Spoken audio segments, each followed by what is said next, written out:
spitting truth for all you fanatics. Maybe you need to modernize what used to move you so that you can apply it in today's world. Podcasting, for instance. That wasn't even around when I was a kid. But you know what was? The Talkboy by Tiger Electronics. The Talkboy was the tool that allowed Kevin McAllister to run wild in New York City in 1992's Home Alone 2.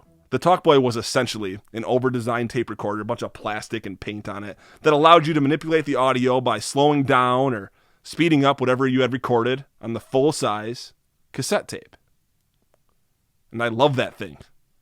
Now look, I was no stranger to sound recording, even in 1992. I had been in the game already because I had what most of you remember as the Yak Back, which was a much smaller, digital, and frankly speaking, better overall product than the Talkboy, but it hadn't been endorsed by Macaulay Culkin himself, so the choice was clear. Talkboy and me, oh boy, we had a lot of fun together. Singing to each other, trying to pull off reconnaissance missions by leaving it recording behind the couch where my brother and his girlfriend were getting frisky. Perhaps what I'm known most for, to my sister and her friends, was the time I attempted to subliminally message my mom into making hot dogs for dinner the next day using the Talkboy.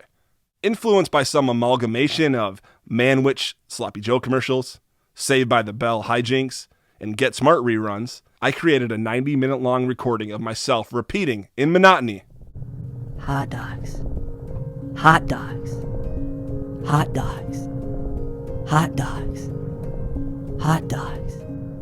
And I placed the Talkboy at the foot of my parents' bed as they slept. Okay, it didn't result in hot dogs for dinner the next day, that's for sure, but it did provide my older sister and all of her friends with ample material to tease me about for the remainder of my life.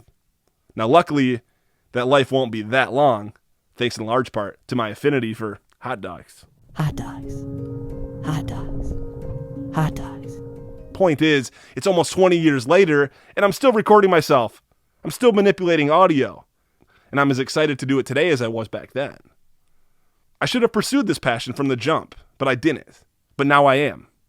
And, well, all is well that ends well, right? What's your Talkboy? What are your hot dogs?